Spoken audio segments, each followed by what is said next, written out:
1993 March 12-ാം തീയതി മുംബൈ നഗരം അക്ഷരാർത്ഥത്തിൽ ചോരയിൽ മുങ്ങിക്കിടക്കുകയാണ്.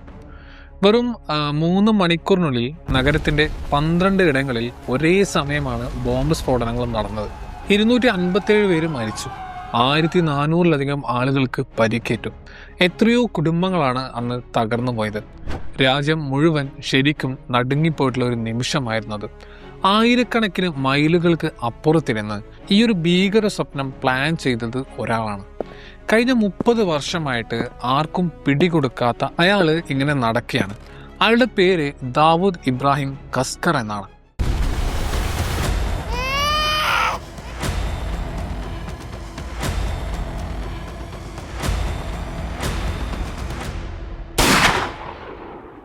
ഇവിടെ ഓരോ ഇന്ത്യക്കാരൻ്റെയും, നമ്മുടെ ഇൻവെസ്റ്റിഗേഷൻ ഏജൻസികളുടെയും, പിന്നെ നീതിയിൽ വിശ്വസിക്കുന്ന എല്ലാവരുടെയും ഉള്ളിലുള്ള ഒരു ചോദ്യമുണ്ട്.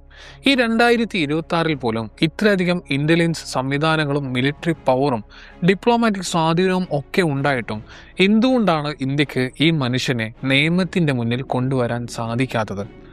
സ്വതന്ത്ര ഇന്ത്യയുടെ ചരിത്രത്തിലെ ഏറ്റവും മോശമായിട്ടുള്ള ഭീകരാക്രമണം പ്ലാൻ ചെയ്ത ഒരാൾക്ക് എങ്ങനെയാണ് മറ്റൊരു രാജ്യത്തെ പട്ടാളത്തിന്റെ സംരക്ഷണത്തിൽ ഒരു വലിയ കൊട്ടാരത്തിൽ ഒരു രാജാവിനെ പോലെ സുരക്ഷിതനായിട്ട് കഴിയാൻ പറ്റുന്നത്? സംഘടിത കുറ്റകൃത്യങ്ങളും ഒരു രാജ്യം തന്നെ സ്പോൺസർ ചെയ്യുന്ന ടെററിസവും പിന്നെ ഈ ജിയോ പൊളിറ്റിക്കൽ റിയാലിറ്റിയും ഒക്കെ തമ്മിലുള്ള ആപൽക്കരമായിട്ടുള്ള ആ ഒരു ബന്ധമുണ്ടല്ലോ, അതിൻ്റെ കഥയാണ് നമ്മളിത് സംസാരിക്കാൻ പോകുന്നത്. ഇത് വെറും ഒരു ഒളിച്ചോട്ടത്തിൻ്റെ കഥയല്ല, മറിച്ച് ചില ക്രിമിനലുകൾക്ക് എങ്ങനെയാണ് തൊടാൻ പറ്റാത്ത അത്രയും പവർ കിട്ടുന്നത് എന്ന് നമ്മൾ ശരിക്കും മനസ്സിലാക്കേണ്ടതുണ്ട്. നമുക്ക് 1993 ഒന്ന് തിരിച്ചു നോക്കാം. ബാബരി മസ്ജിദ് തകർക്കപ്പെട്ടതിന് തൊട്ടു പിന്നാലെയുള്ള ഒരു സമയമാണ്. മുംബൈയിൽ വലിയ വർഗീയ കലാപങ്ങൾ നടക്കുന്നുണ്ട്. കടകളും ബിസിനസ്സുകളും ഒക്കെ കത്തിയമരുന്നുണ്ട്. ആളുകൾ മരിക്കുന്നുണ്ട്. ഈ ഒരു കലുഷിതമായിട്ടുള്ള സാഹചര്യത്തിന് ഇടയിലാണ് ദാവൂദ് ഇബ്രാഹിം എന്ന അധോലോക നേതാവും അയാളുടെ കൂട്ടാളി ടൈഗർ മേമനും കൂടിയിട്ട് ഒരു ഭീകരമായിട്ടുള്ള ഒരു തീരുമാനം എടുക്കുന്നത്. തിരിച്ചടിക്കണം, നഗരത്തെ ഒന്നടക്കം തകർക്കണം, രാജ്യത്തെ പേടിപ്പിക്കണം. പക്ഷേ ഇതിൽ പലർക്കും അറിയാത്ത ഒരു മെയിൻ കാര്യമുണ്ട്. ദാവൂദ് ഇത് തനിയെ ചെയ്തതല്ല. ടൈഗർ മേമൻ കാര്യങ്ങൾ ഇവിടെ ഗ്രൗണ്ടിൽ കോർഡിനേറ്റ് ചെയ്തപ്പോൾ ഇതിന്റെ പിന്നിൽ നിന്ന് ചരട് വലിച്ചത് മറ്റൊരു വിദേശ ഗവൺമെന്റ് ആയിരുന്നു. പാകിസ്ഥാന്റെ ഇന്റലിജൻസ് ഏജൻസി ആയിട്ടുള്ള ISI വെറുതെ കണ്ടു നിൽക്കല്ല ചെയ്തത്, അവരിതിന് എല്ലാ ഒത്താശയും ചെയ്തു കൊടുത്തു എന്നുള്ളതാണ്. UAE വഴി 3000 കിലോ RDX സ്ഫോടക വസ്തുക്കൾ ഇന്ത്യയിലേക്ക് കടത്താൻ അവരെ ഹെൽപ്പ് ചെയ്തു. ട്രെയിനിങ്ങും ലോജിസ്റ്റിക്സ് സപ്പോർട്ടും ഒക്കെ നൽകുകയും ചെയ്തു. സ്ഫോടനം നടന്നപ്പോൾ ലോകം മുഴുവൻ ദാവൂദിനെയാണ് ശ്രദ്ധിച്ചത്. പക്ഷേ പാകിസ്ഥാൻ അപ്പോഴേക്കും സൈലന്റ് ആയിട്ട് ഒരു ഡീല് ഉറപ്പിച്ചു കഴിഞ്ഞിരുന്നു. ആക്രമണത്തിന് ശേഷം ദാവൂദ് പാകിസ്ഥാന്റെ മണ്ണിലെ കാലുകുത്തിയ ആ നിമിഷം തന്നെ ISI അയാൾക്ക് മുന്നിൽ ഒരു ഓഫർ വെച്ചു. ഞങ്ങൾ നിനക്ക് പ്രൊട്ടക്ഷൻ തരാം, സെക്യൂരിറ്റി തരാം, പക്ഷേ പകരം നീ ഞങ്ങൾക്ക് വേണ്ടി പണിയെടുക്കണം എന്നുള്ളത്. അവിടെയാണ് ദാവൂദ് ഇബ്രാഹിം വെറും ഒരു ക്രിമിനൽ എന്നതിൽ ഉപരി പാകിസ്ഥാൻ എന്ന രാജ്യത്തിന്റെ ഒരു സ്ട്രാറ്റജിക് അസറ്റായിട്ട് മാറുന്നത്. ഇനി എന്തുകൊണ്ടാണ് ഇന്ത്യൻ ഗവൺമെന്റിനെ അയാളെ പിടിക്കാൻ പറ്റാത്തതെന്ന് നമുക്ക് നോക്കാം. ഞാനൊരു കാര്യം പറയാം, ഇത് നമ്മുടെ ഇൻകോമ്പിറ്റൻസ് കൊണ്ടല്ല എന്ന് നിങ്ങൾ ആദ്യം മനസ്സിലാക്കണം. ഇതിന് പിന്നിൽ കുറച്ചധികം കോംപ്ലക്സ് ആയിട്ടുള്ള പല കാരണങ്ങളും ഉണ്ട് എന്നുള്ളതാണ് യാഥാർത്ഥ്യം. ഏറ്റവും പ്രധാനപ്പെട്ട ഒരു തടസ്സം എന്ന് പറയുന്നത് പാകിസ്ഥാന്റെ മിലിറ്ററി പ്രൊട്ടക്ഷൻ തന്നെയാണ്. 90കളിൽ കറാച്ചിയിലെ ക്ലിഫ്റ്റൺ ഏരിയയിൽ ദാവൂദ് സെറ്റിലായപ്പോൾ അയാൾ വെറും ഒരു പിടികിട്ടാപ്പുള്ളി ആയിരുന്നില്ല. പാകിസ്ഥാൻ എസ്റ്റാബ്ലിഷ്മെന്റിന്റെ ഒരു വിശ്വസ്തനായിട്ട് അയാൾ മാറുകയാണ് ചെയ്യുന്നത്. 2000-ന്റെ തുടക്കമായപ്പോഴേക്കും പാക് സൈന്യം അയാൾക്ക് പേഴ്സണൽ പ്രൊട്ടക്ഷനും കൊടുത്തു തുടങ്ങി എന്നുള്ളതാണ്. വെറും സെക്യൂരിറ്റി ഗാർഡുകൾ ഒന്നുമല്ല, പാകിസ്ഥാൻ ആർമിയിലെ സ്പെഷ്യൽ കമാൻഡോ യൂണിറ്റുകളാണ് അയാളുടെ വീടിനെ കാവല് നിർത്തിയത്. 2015 ഇന്ത്യൻ ഏജൻസികൾ പുറത്തുവിട്ട ഇൻഫർമേഷൻ പ്രകാരം ഒരു പ്രത്യേക സംഭവത്തിന് ശേഷം പാകിസ്ഥാൻ ദാവൂദിന്റെ സെക്യൂരിറ്റി വീണ്ടും കൂട്ടുകയാണ് ചെയ്തത്. ദാവൂദിന്റെ വലം കൈയായിരുന്ന ഛോട്ടാ രാജൻ തായ്ലൻഡിൽ വെച്ച് അറസ്റ്റിലായപ്പോൾ ദാവൂദ് വല്ലാത്ത രീതിയിൽ പാനിക്കായിട്ട് മാറിയിരുന്നു. രാജൻ തന്റെ ലൊക്കേഷനെ കുറിച്ചുള്ള എല്ലാ കാര്യങ്ങളും വെളിപ്പെടുത്തുമെന്ന് അയാൾ പേടിക്കുകയും ചെയ്തു. ഇതിന് റെസ്പോൺസ് ആയിട്ടാണ് പാകിസ്ഥാൻ ദാവൂദ് ദാവൂദിന് ചുറ്റും പട്ടാളത്തിന്റെ ഒരു വലിയ സുരക്ഷാ വലയം തന്നെ തീർത്തത്. നിങ്ങളൊന്ന് ചിന്തിച്ചു നോക്കിയേ, 257 പേരെ കൊന്ന ഒരു ടെററിസ്റ്റിന് മറ്റൊരു രാജ്യത്തിന്റെ മിലിറ്ററി സംരക്ഷണം നൽകുന്നു. അയാൾ കാട്ടിലോ ഗുഹയിലോ ഒന്നുമല്ല ഒളിച്ചിരിക്കുന്നത്. കറാച്ചിയിലെ ഏറ്റവും വലിയ പണക്കാർ താമസിക്കുന്ന ഒരു സ്ഥലത്ത് ഒരു വലിയ ബംഗ്ലാവിന്റെ പട്ടാളത്തിന്റെ കാവലിൽ സുഖമായിട്ട് അയാൾ ജീവിക്കുകയാണ്. പക്ഷേ ഈ സംരക്ഷണം വെറും പട്ടാളക്കാരിലൊന്നും ഒതുങ്ങുന്ന ഒരു കാര്യമല്ല. ഇതിന് പൊളിറ്റിക്കലായിട്ടുള്ള വലിയൊരു കണക്ഷൻ തന്നെയുണ്ട്. ദാവൂദിന്റെ മകൾ വിവാഹം കഴിച്ചത് പാകിസ്ഥാനിലെ പ്രമുഖ ഒരു കുടുംബത്തിലേക്കാണ്. പാകിസ്ഥാൻ നാഷണൽ ഹീറോ ആയിട്ടുള്ള ക്രിക്കറ്റ് താരം ജാവേദ് മിയാൻദാദിന്റെ മകനാണ് അവിടെ ഭർത്താവ് എന്ന് പറയുന്നത്. അതേപോലെ ദാവൂദിന്റെ അനന്തരവൻ വിവാഹം കഴിച്ചത് ഒരു സീനിയർ ISI ഓഫീസറുടെ മകളെയാണ്. ഇതൊന്നും വെറുതെ സംഭവിക്കുന്നതല്ല. പാകിസ്ഥാനിലെ പവർ സ്ട്രക്ചറുമായിട്ട് ദാവൂദ് ഉണ്ടാക്കിയെടുത്ത ഒരു സ്ട്രാറ്റജിക് കണക്ഷനുകളാണ്. ദാവൂദ് ശരിക്കും പാകിസ്ഥാനിലെ എലീറ്റ് ക്ലാസ്സിലേക്ക് ഒരു വിവാഹത്തിലൂടെ അലിഞ്ഞു ചേർന്നു എന്ന് വേണമെങ്കിൽ നമുക്ക് ഇതിനെക്കുറിച്ച് പറയാം. ഇനി ഇന്ത്യയെ സംബന്ധിച്ച് ഇതിലെ ഏറ്റവും വലിയ പ്രശ്നം എന്താണെന്ന് വെച്ചാൽ ദാവൂദിനെ തിരികെ കൊണ്ടുവരാൻ ഒരു ലീഗൽ ഫ്രെയിംവർക്കും നിലവിലില്ല എന്നുള്ളതാണ്.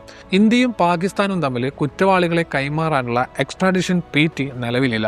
11 തവണയാണ് ഇന്ത്യ ഇതിനായിട്ട് അപേക്ഷിച്ചത്. 11 തവണയും പാകിസ്ഥാന് അത് തള്ളുകയാണ് ചെയ്തത്. ഇന്ത്യ ദാവൂദ് ഉൾപ്പെടെയുള്ള 42 ഭീകരവാദികളുടെ ലിസ്റ്റ് പാകിസ്ഥാന് നൽകിയെന്ന് നമ്മുടെ ഫോറിൻ മിനിസ്റ്റർ ആയിരുന്ന SM കൃഷ്ണ പണ്ട് പറഞ്ഞപ്പോൾ പാകിസ്ഥാൻ അത് നിഷേധിക്കുകയാണ് ചെയ്തത്.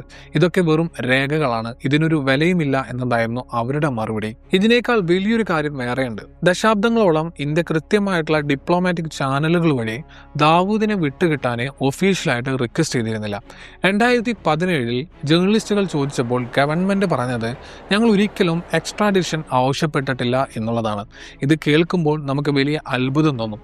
നമ്മൾ ഔദ്യോഗികമായിട്ട് ആവശ്യപ്പെടാതെ എങ്ങനെയാണ് ഒരാളെ തിരികെ കിട്ടുമെന്ന് പ്രതീക്ഷിക്കുന്നത്?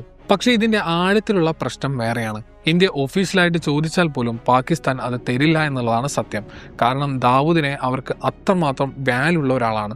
ഇന്റലിജൻസ് റിപ്പോർട്ടുകൾ പറയുന്നത് ദാവൂദും ISIയും തമ്മിൽ ഒരു പ്രത്യേക എഗ്രിമെന്റ് ഉണ്ടെന്നാണ്.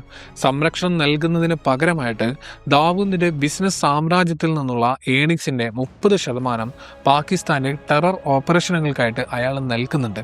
നിങ്ങൾ ഓർത്തു നോക്കിയാൽ ഒരു രാജ്യത്തിന്റെ ടെറർ ഫണ്ടിങ് നടക്കുന്നത് ഒരു ക്രിമിനലിന്റെ ഡ്രഗ് ട്രാഫിക്കിങ്ങും വെപ്പൺസ് പ്ലഗിങ്ങും വഴി കിട്ടുന്ന പണത്തിലാണ്. പാകിസ്ഥാൻ ഇൻസ്റ്റിറ്റ്യൂട്ടുകൾക്ക് വലിയ ഫൈനാൻഷ്യൽ ക്രൈസിസ് ഉണ്ടായപ്പോൾ ദാവൂദ് അവരെ രക്ഷിച്ചിട്ടുണ്ട് എന്നാണ് പറയുന്നത്.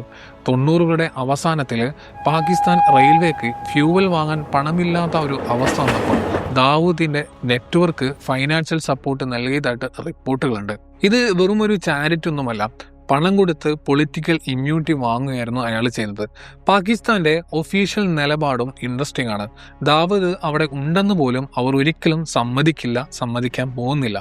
ദാവൂദ് ഇബ്രാഹിമോ അയാൾ എവിടെയാണെന്ന് ഞങ്ങൾക്ക് അറിയില്ല, അയാൾ ഇവിടെ ഇല്ല എന്നാണ് അവരുടെ ഗവൺമെന്റ് എപ്പോഴും പറഞ്ഞുകൊണ്ടിരിക്കുന്നത്. ഇതിനെ ഡിനയൽ സ്ട്രാറ്റജി എന്നൊക്കെ വിളിക്കാം. അയാൾ അവിടെ ഇല്ലെന്ന് ഒഫീഷ്യലായി പറയുന്നതിലൂടെ ഇന്റർപോളിന് പോലും അവിടെ ഒന്നും ചെയ്യാൻ പറ്റാത്ത ഒരു അവസ്ഥയാണ് വരുന്നത്. ഇനി ഇന്ത്യ ദാവൂദിനെ പിടിക്കാനോ വധിക്കാനോ നടത്തിയ രഹസ്യ ഓപ്പറേഷനെ കുറിച്ച് നമുക്ക് നോക്കാം. 2005 ദേശീയ സുരക്ഷാ ഉപദേഷ്ടാവ് അജിത് ഡോവലിന്റെ നേതൃത്വത്തിലെ ഓപ്പറേഷൻ ദാവൂദ് എന്നൊരു പ്ലാന് ഇട്ടിരുന്നു. അയാളെ ഇല്ലാതാക്കുക എന്നുള്ളതാണ് ഓപ്പറേഷൻ. ഡോവൽ രഹസ്യമായിട്ട് കുറച്ചുപേരെ ഇതിനായിട്ട് ട്രെയിൻ ചെയ്തു. ദുബായിലെ ദാവൂദിന്റെ മകളുടെ കല്യാണം നടക്കുന്ന സമയത്ത് ദാവൂദ് അവിടെ എത്തും. ആ നിമിഷം ഷൂട്ടർമാര് അയാളെ വീഴ്ത്തണം. ഇതായിരുന്നു പ്ലാൻ ഉണ്ടായിരുന്നത്. ഇത് സക്സസ് ആവേണ്ട ഒരു കാര്യമായിരുന്നു.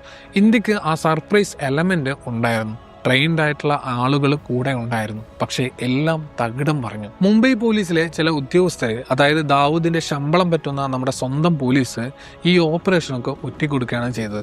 അവർ ദാവൂദിനെ വിളിച്ച് വിവരം പറഞ്ഞു എന്നാണ് പറയപ്പെടുന്നത്. ക്രൂരമായിട്ടുള്ള കാര്യം എന്താണെന്ന് വെച്ചാൽ ദാവൂദിനെ വധിക്കാനെത്തിയ ആളുകളെ പിടിക്കാൻ മുംബൈ പോലീസ് അറസ്റ്റ് വാറന്റുമായിട്ട് അവിടേക്ക് ചെല്ലുകയാണ് ചെയ്തത്. സഹായിക്കാനല്ല, ആ ഓപ്പറേഷൻ തടയാനും ദാവൂദിനെ വധിക്കാൻ വന്നമാരെ പിടിക്കാനുമാണ് അവർ പോയത് എന്നാണ് പറയപ്പെടുന്നത്. ഇത് അബദ്ധത്തിൽ പറ്റിയ ഒരു കാര്യമല്ല എന്നും പറയുന്നുണ്ട്.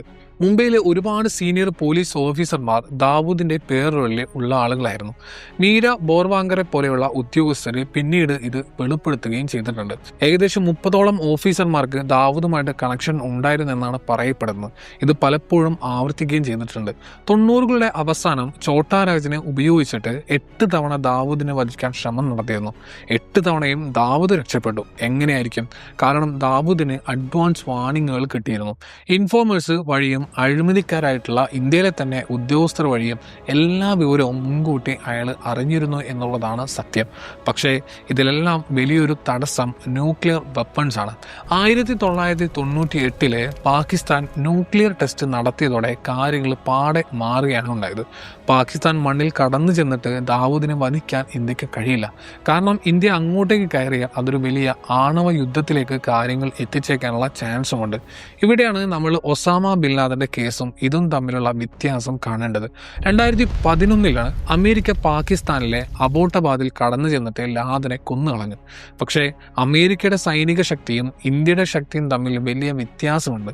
മാത്രമല്ല അമേരിക്ക പാകിസ്ഥാൻ മണ്ണിൽ ഓപ്പറേഷൻസ് തുടങ്ങിയ സമയത്ത് ഇന്നത്തെ പോലെയുള്ള ന്യൂക്ലിയർ വെപ്പൺസ് അവർക്കില്ലായിരുന്നുള്ളത് മറ്റൊരു കാര്യം. ഇന്ന് ഇന്ത്യക്ക് പരിമിതികളുണ്ട്. ഉറിയിലോ ബാലക്കോട്ടിലോ ചെയ്ത പോലെ നമുക്ക് ചെറിയ സർജിക്കൽ സ്ട്രൈക്കുകൾ നടത്താം. പക്ഷേ അതൊക്കെ അതിർത്തിയിലെ ക്യാമ്പുകളിലാണ്. കറാച്ചി പോലൊരു വലിയ സിറ്റിയിൽ പോയിട്ട് ഓപ്പറേഷൻ നടത്തുന്നത് വലിയ പൊളിറ്റിക്കൽ റിസ്ക് ആണ്. ഇത് ഇന്ത്യയുടെ ഗവൺമെന്റിന് കൃത്യമായിട്ട് അറിയുകയും ചെയ്യാം. അതുകൊണ്ടാണ് 2005 ശേഷം അത്തരമൊരു നീക്കം ഇന്ത്യ സീരിയസ് ആയിട്ട് ആലോചിക്കാത്തത്. ഒരു വ്യക്തിക്ക് നീതി ലഭിക്കുന്നതിനേക്കാൾ വലുതാണ് രാജ്യത്തിന്റെ നിലനിൽപ്പ് എന്ന് ഗവൺമെന്റ് ചിന്തിക്കുന്നുണ്ടായിരിക്കും. ഇനി ദാവൂദിന്റെ സാമ്രാജ്യത്തെ കുറിച്ച് പറയാം. ബി കമ്പനി എന്നാണ് അയാളുടെ ഓർഗനൈസേഷൻ പേരെന്ന് പറയുന്നത്. ഇതൊരു ചെറിയ ഗ്യാങ് ഒന്നുമല്ല.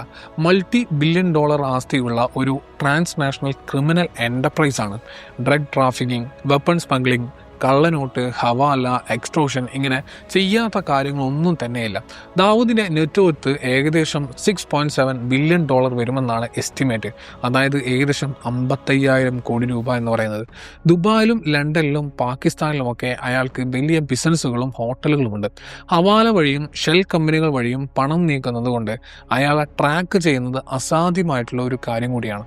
ഏറ്റവും ഷോക്കിംഗ് ആയിട്ടുള്ള കാര്യം, പാകിസ്ഥാനിലെ പല ഉന്നത ഉദ്യോഗസ്ഥരുടെയും കള്ളപ്പണം വെളുപ്പിക്കുന്നത് ദാവൂദ് വഴിയാണ്. അപ്പോൾ അയാളെ സംരക്ഷിക്കുന്നത് അവരുടെ കൂടി ആവശ്യം കൂടിയാണ് എന്നുള്ളത് മറ്റൊരു കാര്യമാണ്. അവർക്ക് ദാവൂദിനെ ജീവനോടെയും ആക്റ്റീവായിട്ട് നിലനിർത്തുകയും വേണം. ഇനി മറ്റൊരു കാര്യം പറയാം. ദാവൂദ് ഒരിക്കലും കീഴടങ്ങാൻ തയ്യാറായിരുന്നു എന്നുള്ളതാണ് യാഥാർത്ഥ്യം. 1994 മുംബൈ സ്ഫോടനത്തിന് ശേഷം ഏകദേശം 15 മാസങ്ങൾക്ക് ശേഷം ദാവൂദ് വലിയ പേടിയിലായിരുന്നു. പ്രമുഖ വക്കീല് രാം ജഡ്മലാനി വഴി അയാൾ CBIയുമായിട്ട് കോണ്ടാക്ട് ചെയ്തു. ചില കണ്ടീഷനുകൾ അംഗീകരിച്ചാൽ കീഴടങ്ങാൻ തയ്യാറാണെന്ന് അയാൾ അറിയിക്കുകയും ചെയ്തു. തനിക്ക് സെക്യൂരിറ്റി ഗ്യാരണ്ടി വേണമെന്നും കസ്റ്റഡിയിൽ കൊല്ലപ്പെടില്ല എന്നുള്ള ഉറപ്പ് വേണമെന്നും അയാൾ ആവശ്യപ്പെട്ടു. CBI ഉദ്യോഗസ്ഥനായിരുന്ന നീരജ് കുമാർ ഇതിന് മുൻകൈ എടുത്തു. പക്ഷേ ഇന്ത്യൻ ഗവൺമെന്റ് അത്തരം കണ്ടീഷനുകൾ അംഗീകരിക്കാൻ തയ്യാറായില്ല എന്നുള്ളതാണ്. ഉപാധികളില്ലാത്ത കീഴടങ്ങലായിരുന്നു അവർക്ക് വേണ്ടിയിരുന്നത്. ആ ചർച്ചകൾ പരാജയപ്പെട്ടതോടെ ദാവൂദ് എന്നേക്കുമായിട്ട് പാകിസ്ഥാന്റെ ഭാഗമായിട്ട് മാറുകയാണ് ഉണ്ടായത്. അയാൾ അവിടെ കല്യാണം കഴിച്ചു, അവിടെ സെറ്റിലായി. ആ ഒരു അവസരം നമ്മൾ പാഴാക്കി എന്ന് തന്നെ നമുക്ക് പറയേണ്ടി വരും. ചുരുക്കത്തിൽ പറഞ്ഞാൽ 8 കാര്യങ്ങളാണ് ദാവൂദിനെ പിടിക്കുന്നതിന് തടസ്സമായിട്ട് നിൽക്കുന്ന കാര്യങ്ങൾ എന്ന് പറയുന്നത്. 1, പാകിസ്ഥാൻ മിലിറ്ററിയുടെ ഡയറക്റ്റ് പ്രൊട്ടക്ഷൻ എന്ന് പറയുന്നത്. 2, എക്സ്ട്രാഡിഷൻ ട്രീറ്റിയുടെ അഭാവം എന്ന് പറയുന്നത്.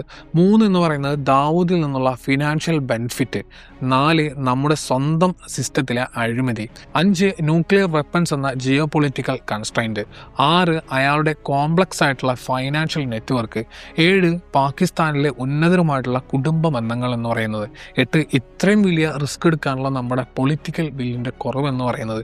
അപ്പോൾ ഇനി ദാവൂദ് പിടിക്കപ്പെടുമോ എന്നുള്ളതാണ് ചോദ്യം. സത്യം പറഞ്ഞാൽ അതിനുള്ള പ്രോബിലിറ്റി വളരെ കുറവാണെന്ന് വേണം പറയാൻ. പാകിസ്ഥാനിൽ ഒരു വലിയ ഭരണമാറ്റം ഉണ്ടാവുകയോ ഇന്ത്യക്ക് പാകിസ്ഥാനുള്ളിൽ കയറി അതിശക്തമല്ല രഹസ്യനീക്കം നടത്താൻ കഴിയുകയോ ഒക്കെ ചെയ്താലേ ഇനി ഇത് സാധ്യമാകൂ എന്നുള്ളതാണ് യാഥാർത്ഥ്യം. ഇതൊന്നും സംഭവിച്ചില്ലെങ്കിൽ ദാവൂദ് ഇബ്രാഹിം പാകിസ്ഥാനിൽ തന്നെ എല്ലാ സുഖ സൗകര്യങ്ങളുടെയും കൂടി മരിക്കാനാണ് സാധ്യത. 257 പേരുടെ മരണത്തിന് ഉത്തരവാദിയായിട്ടുള്ള ഒരാൾ ഒരു ശിക്ഷയും അനുഭവിക്കാതെ ഇങ്ങനെ സുഖമായിട്ട് ജീവിക്കുന്നത് ശരിക്കും സങ്കടകരമായിട്ടുള്ള ഒരു കാര്യമാണ്. ദാവൂദിന്റെ കഥ വെറുമൊരു ക്രൈം സ്റ്റോറിയല്ല. ഇത് ആഗോള രാഷ്ട്രീയത്തിലെ അഴിമതിയുടെയും പവർ എങ്ങനെ നീതിയെ തോൽപ്പിക്കുന്നു എന്നതിൻ്റെയും കഥ കൂടിയാണ്. 33 വർഷമായിട്ട് മുംബൈയിലെ ആ ഇരകളുടെ കുടുംബങ്ങൾ നീതിക്ക് വേണ്ടി കാത്തിരിക്കുകയാണ്. പക്ഷേ ഇന്നും ഇന്ത്യ ഏറ്റവും കൂടുതൽ തിരയുന്ന ആ മനുഷ്യൻ തൊടാൻ പറ്റാത്ത അത്രയും ദൂരത്തിൽ തന്നെ നിൽക്കുന്നു എന്നുള്ളതാണ് യാഥാർത്ഥ്യം.